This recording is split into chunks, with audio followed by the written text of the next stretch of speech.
happy today. I am William Brown from IamWilliamBrown.com. This is Disconnect to Connect, one-word conversations. Disconnect to Connect is brought to you by IamWilliamBrown.com, a place where you can find ways to be yourself and to live your life. I have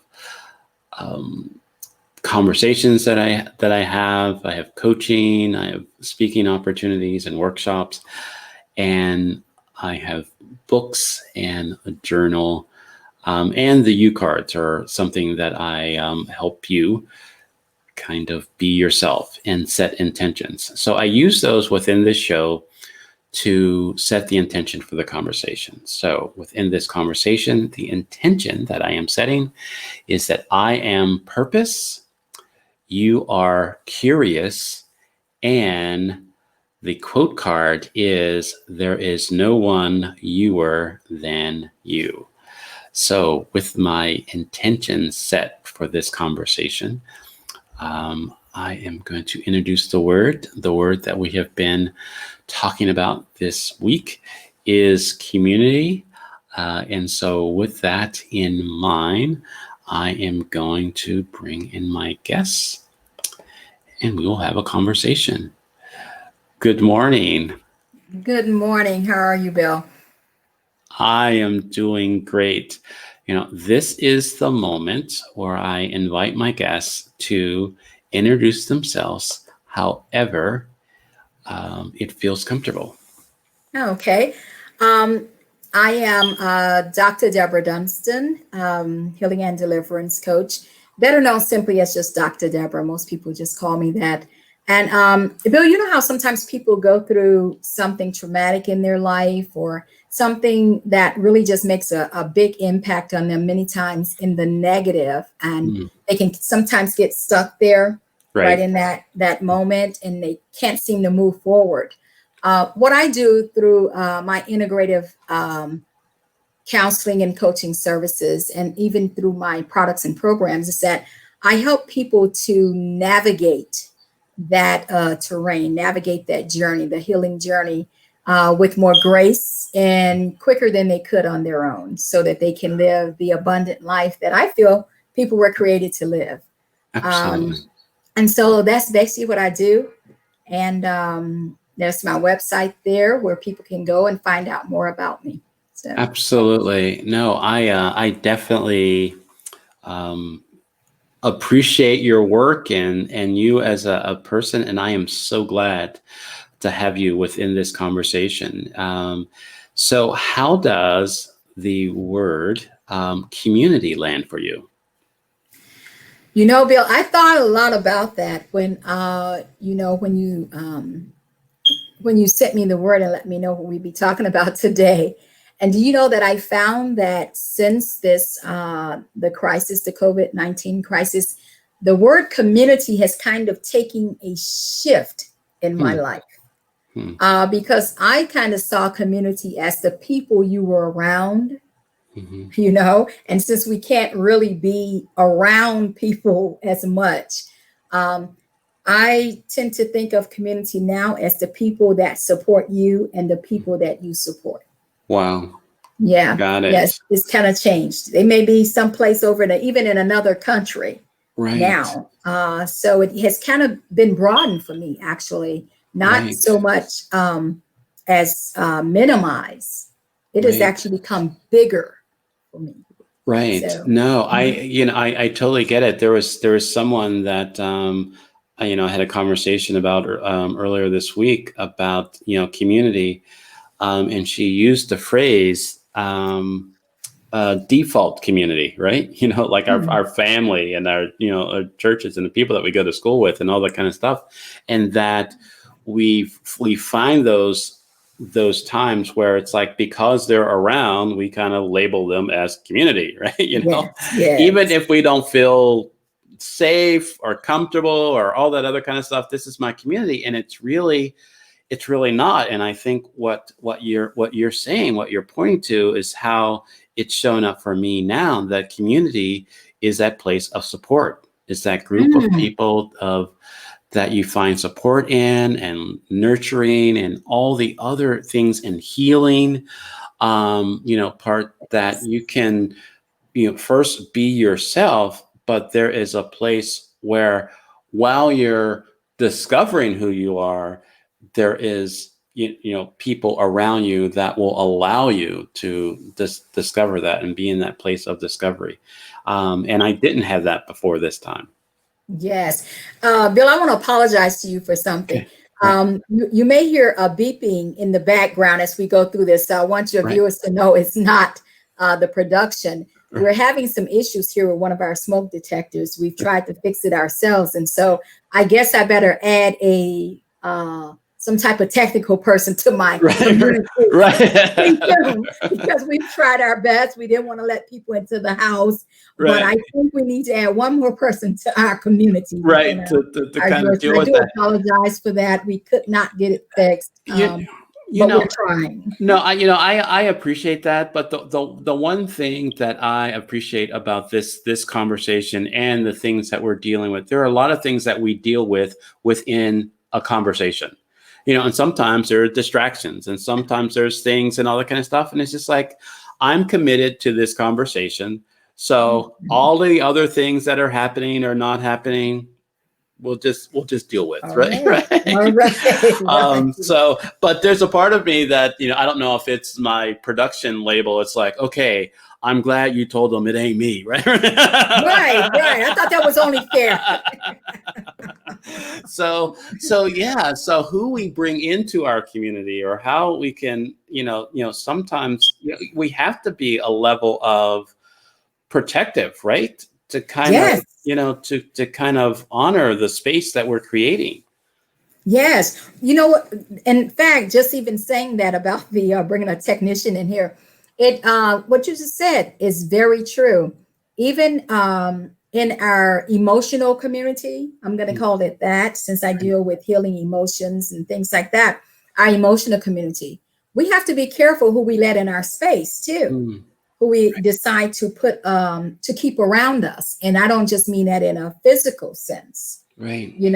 Because sometimes people can bring in toxic stuff into your community, right? Into the space, because I want my community to be supportive. I want us to go back and forth, and not somebody pulling off of everybody, but not putting in anything. Right. Because I work with, as I work with people on their healing, and a lot of people are having a difficult time dealing with the fact that our thoughts around community is shifting. Right. Because we can't meet as much as we used to. And people are calling me who are dealing with depression because they feel alone and lonely. And I don't have my community. What happened to my church community? Right. I can't go back to school. Even my family can't come. A lot of families are not getting together the way they used to. Right. A lot of weddings were canceled. Family reunions were canceled. And so people are feeling pretty stressed. But that is what I try to do with them. What you actually said, the thinking of community. It doesn't have to be the people who you thought were your communities. What did you call it? Your default right? Communities. Right. You can think beyond the label of community. Right. And I feel actually it has helped people to actually start that healing process. Oh, I'm not alone. I can decide to make up another community. Right. Absolutely. It's beautiful. It's actually a beautiful thing. And when they get that, I can, social media can help me. Telephone still works. Right. One senior said, well, I don't have social. What are you talking about, this Facebook stuff? What's that? I said, guess what? Good old, she still calls it Bell. Right. When it was Bell. Right. I said, good old Bell still works. Right. Good Wow. old Bell still works. You can call people who can call people, and she still calls it party line. Right. So Party. Wow. but it's three-way calling now. Right. Three-way calling. You can still do three-way calling and stay on, and you can have. And she hadn't thought of that because she was so used to going to church on Sunday, Bible study on Wednesdays, Right. the women's group on Fridays, and that Right. was her community. Right. So I'm trying to show them a good paradigm shift. Right. So I thank you for even assigning this word. I think that a lot of people are going to have a paradigm shift on what community actually means. Right. You kind of you took me to some place with the party line, and all that, because I don't know about you, but when we would have a friend that had, a party line or anything like that, usually that was used to blow up community. Like, it's like, you be quiet and listen to how this person talks about you, right? So I don't know if you ever did that, right? But it's just like, what we doing? It's like, and you on the phone. Don't say nothing. Right. And then everybody, then it's like, all of a sudden it's like, what? It's like, wow. And so it's like, yeah, it reminded me that we use the party line, the blow up communities more often than, and then we have to feel, it's like, we didn't need Facebook, right? We created our own drama, right? We did. Wow. Bill, that's so true. That's so true. I can remember being told, I'm going to call her. Shh, don't say nothing. And I'm going to ask her, that is so true. That is so true. And so now, like I told this senior, you can create the party line again. And I taught her how to use her phone to do call. I don't even do it anymore. But we went through how to actually bring another person in on her phone. Three-way calling. Right, three-way calling, right. And so when she got off that phone, and it was you who helped me to have her focus around reframing community for herself. Wow. No, that's great. There's so much access to not just our lives, but our relationships, right? If we're willing to go beyond our current understanding of it. And I think the one thing that you've mentioned, and that I've got for myself, that if I only see community as, we're together, our gathering, right?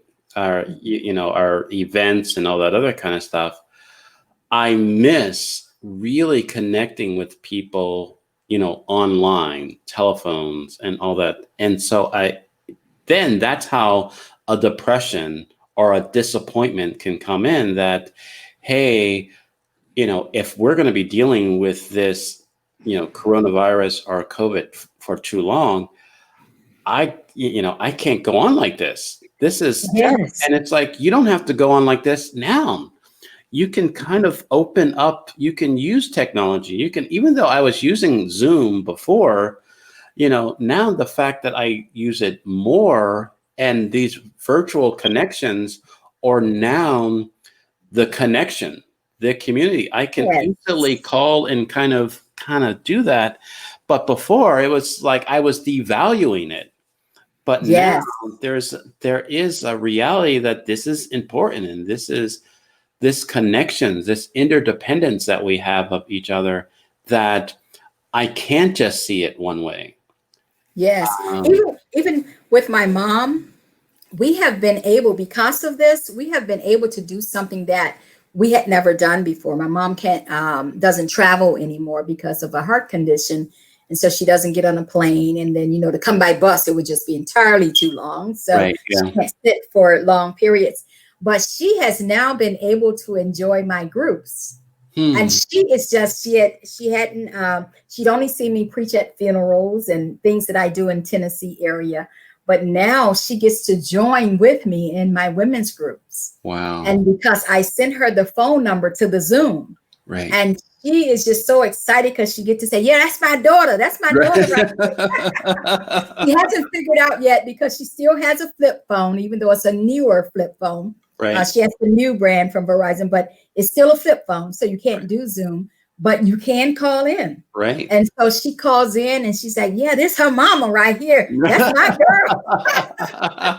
And so she's so excited, and she's been able to attend, to listen in on the Empowerment Duo morning show. I just call her and let her listen in with me. I never thought of that before this, I never thought of that. And she said, I get to hear you speak, and she gets to hear me teach. So she's one of those phone numbers that's up there on my Zoom connections. Right. Wow. And she's so excited about it. And we never got to do that before. And it's something that her community has broadened. Right. She now knows some of the women was that so-and-so? Was that so-and-so? These are women she never would have been in contact with. Right. She doesn't know how to really use Facebook, except, I set her up and she knows how to see posts. She doesn't understand it. Right. But if it's not people who are her friends, she don't see their posts. Right. But now she gets to be in a community of women who care about how she's feeling. Right. Well, she can now care. She can now pray. And so it's like opened up a whole new world for her. Right. Zoom has I never thought about this. Give mom the number, and she can be part of this group too. Right. Wow. Usually I'm just telling her about it. Mom, we had a group tonight and I did this and I did that. Now I can give her the number and she can come too. Right. So she's it's really changed for her, Wow. It's great to me. Community has broadened. Isn't that something in a time when people are feeling closed in? Right. Our community has just expanded. Right. And it starts it starts in our mind. It starts with our beliefs. We talk about limiting beliefs or beliefs that are limiting us. And I mean, if we believe that, this is just our community, right? This is just my community. We miss out on all of these other ways that people want to be in community with us, right? Yes.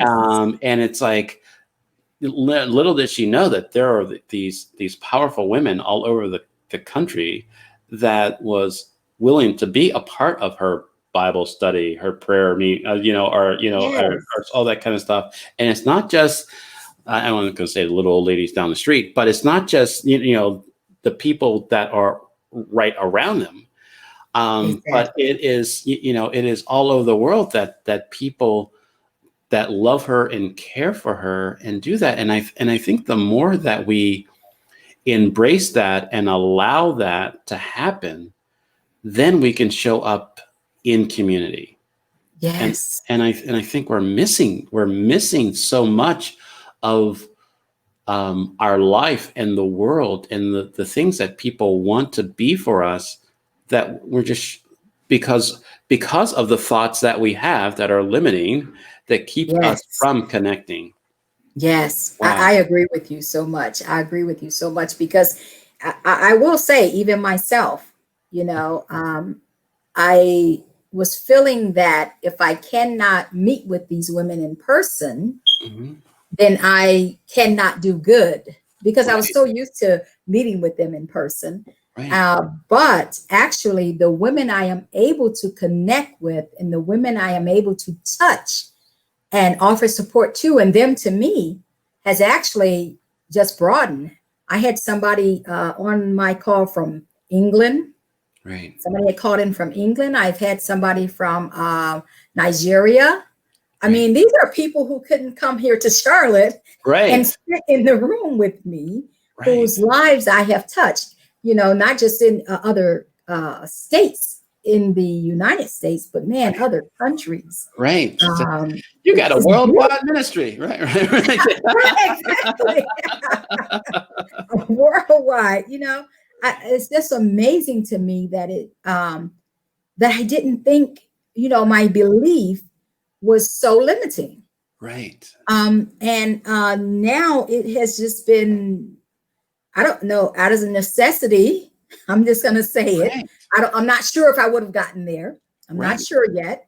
But hey, I'm flowing with it. I'm willing to actually challenge my belief that was limiting me and do a paradigm shift in what community actually means. Right. I You mean, know? I totally get it for myself that, COVID-19 and Corona or whatever have taught me that it really showed me that there was a lot of things that I was labeling as reasons for not doing things were really excuses, you know? Oh, And it was just like, okay, so now, because this is the only way that you can connect with people, or one of the limiting way. So it's like, okay, do you really want to connect with people? Do you really want to have this conversation about helping people live on their labels?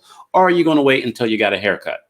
Or are you going to wait until you look good on camera? Are you going to, all these things that I was saying, the reason why I wasn't showing up, it's like, now, no, I'm just going to show up. I'm going to have these conversations. And it's just like, wow, those were really excuses. It was an excuse was that I was afraid. I was afraid that I was going to say something stupid. And you can watch many of the 100 shows that I put together where I said something stupid. But I still come back the next day, right? I still come back and I may say something that makes sense, right? But right. that's what this is all about. And the more that I give myself grace and I leave space for healing within myself and how I'm showing up and not showing up, I can expand and I can touch more people.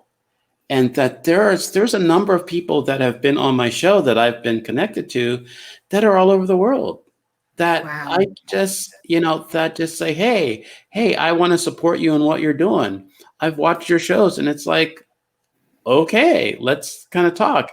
I have people that stay up late to be on my show in the morning, or that get up really early, that have gotten on a call at 2 a.m, to kind of make sure that, it fits in. And I was like, wow.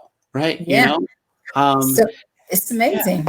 It really is. I found too, I was in the same predicament because, my show just started about, I think I'm on the six, I don't call them episodes, but Right. it took me a long time. My show used to be a radio show and I felt kind of comfortable with that. Nobody can see me anyway, Right. but I always thought I can remember, I found out where it came from. So physician heal thyself. So I had to coach and counsel myself to see where the limiting belief came from. I remember hearing one time that the camera adds 5 pounds. Oh, got and it. I didn't need any more pounds added. It's like, I didn't okay. need any more. I didn't need any more pounds added. That 5 pound makes a difference to me. So I had been taking my time. I said, what is it? Why am I so fearful? It's just like you said, reasons were really excuses. Right. And then I had to find, well, why am I making excuses? Why am I not allowing my community to broaden? What is it? And I found that one of them, there were several, but one of them was that the camera adds 5 pounds. Right. And Wow. I didn't need more pounds added up in there, And don't tell me anymore. That's all I need to know, right? Mine on video, right? That's enough right there. Limiting belief. I'm too fat, Right. You're too fat to be adding 5 pounds. Gosh, that's Be different if they said it's going to take away 5 pounds. Oh yeah, come on, let's get on here, Right. But I did have to push through that. I had to push through that and think differently. Otherwise, I would not even have people from different countries following me and inboxing me, because people have been sharing my show, A Healing Moment with Dr. Debra, and somebody got back to me and I'm like, who is this? Right. Well, they got it off of somebody else's page who had shared it, and now we're connected. Wow. And these people are all over. So if I had stayed stuck and not at least tried the first time, was kind of like a bamboozle, but it was out there. Right. And I've been showing up each time, trying to show up, each time. And it's really have been just beautiful. I like to commend you though, Bill. A show every day. Right. Yeah. Man, wow. I want to grow up and be like you. Right. I have That's said many. commitment. Yeah, I have said on the show many times that I have an unhealthy relationship with consistency. And too often I do things consistently, um, just kind of just to prove to myself that I can be consistent. But the one thing that the reason why I believe that it is healthy for me to have this conversation daily and to do this is because it brings me life. It really causes me to not just show up for myself, but to show up for other people within this conversation, within these conversations. And even with one word, in one word like community, to see how I'm showing up within my community and how other people are showing up in their community, and me getting more ideas of how I can show up more, it really creates this, it causes me to enlarge my territory, to enlarge my understanding. So I'm not limited to just what I think about a word or something. And I needed for this time to stay within conversations like this so I can be what I believe and who I believe um, God is calling me to be right now. Mm. And so it's not a big thing. It's not of proving a point to myself. I said it, I'm going to do it. It is, am I going to live today? Am I going to be in conversation with people and help people to kind of see how they're showing up in their life and for each other or not?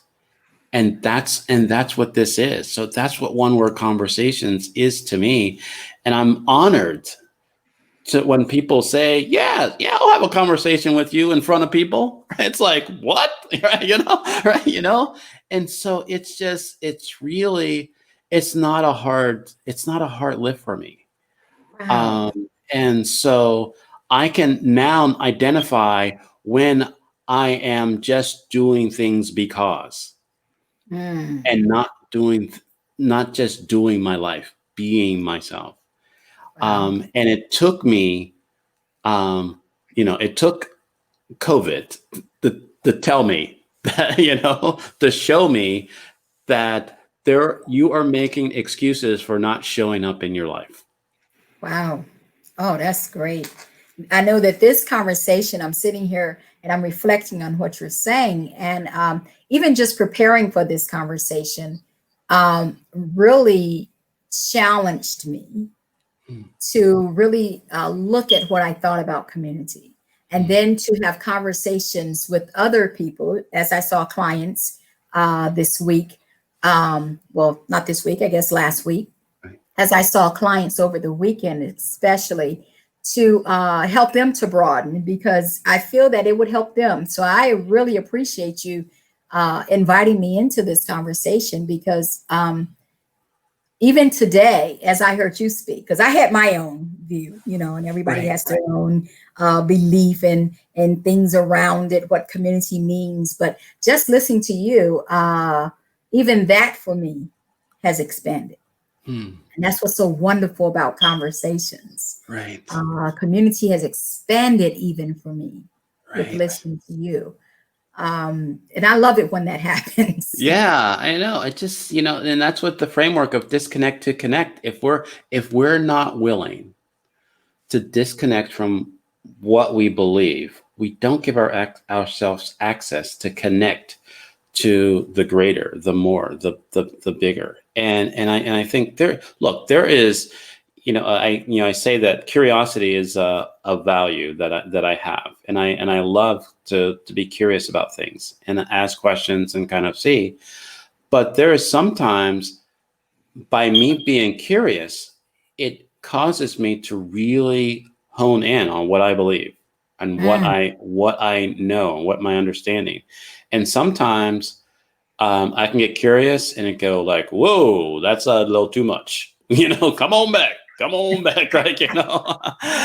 Type of thing. But it allows me to kind of create those boundaries or create that understanding And it's not just, as I said before, around community, the default, because I realized that there was a lot of default beliefs, Mm. in my life that I had no relationship to. It was just, that's what my mama said, that's what other people said, and that's what I believe. And it's like, whoa, I don't believe that, right? And just kind of go from there. And so taking yourself off of default and really kind of Wow. being in your life, that's the main way that we expand and we can grow, Yes. and we can experience all that God has for us. Yes. That was And beautiful. that's, Oh, and that's community. We are yes. created for community. We are Yes. community, right? Exactly. Exactly. Well, Bill, Wow. I know that we can talk about this all day because I'm already Right. getting ideas. I have already expanded some more and said, "Ooh, what about my spiritual community? What do I choose to have around me?" I don't Right. mean church or religious community. Right. I mean spiritual community. When you said, "Oh, come back," but I do deal with angels and different. I've always been able to see spirits since a child, and so what do you choose to even have around you in your spiritual world? Right. That's part of my community, my praying community. It Right. just can get so broad. So that's why I said I know I can add that piece, but we could Right. talk about this all day. Right. I'm sure that we could. No, well, thank you very much. And people will reach out to you, and God, I am just honored to have you a part of my community. And it hasn't been long, but it feels like it's been years, right? Yes, it does. It does. But I am just so honored, and I'm sure that we will find ways to connect again. This has Oh, definitely yes. um, been great. So thank you very I much. thank you And too. Thank you for having me. I am honored to be here. I am. okay, well, wonderful. We'll say our goodbyes in the green room, but Okay. we'll go from there. Okay. Wow. It's really great to kind of look at the expanding of our community and what that means. And I think what I've gotten from this conversation, it's, what do I believe about community? What do I really believe? Is it about my gathering, or is it about the people that care about me or supporting me and I'm supporting and that I care about? And the more that I am willing to open that up and to um, rethink that or disconnect from my current belief, it gives me access to a lot more people out there that are in support of me, and that are willing to nurture me. And it's not just someone that is right around the corner or in my family, right? So I hope this conversation has created value for you. It certainly has for me. But you can connect with me on iamwilliambrown.com, and I don't know, it may make sense to have an introductory coaching session with me to see how you're showing up in your life, so you can be yourself, and to live your life, because the world wants you, the world needs you, and the world is waiting for you. So go be you. Have a great rest of the day, and I'll talk to you soon.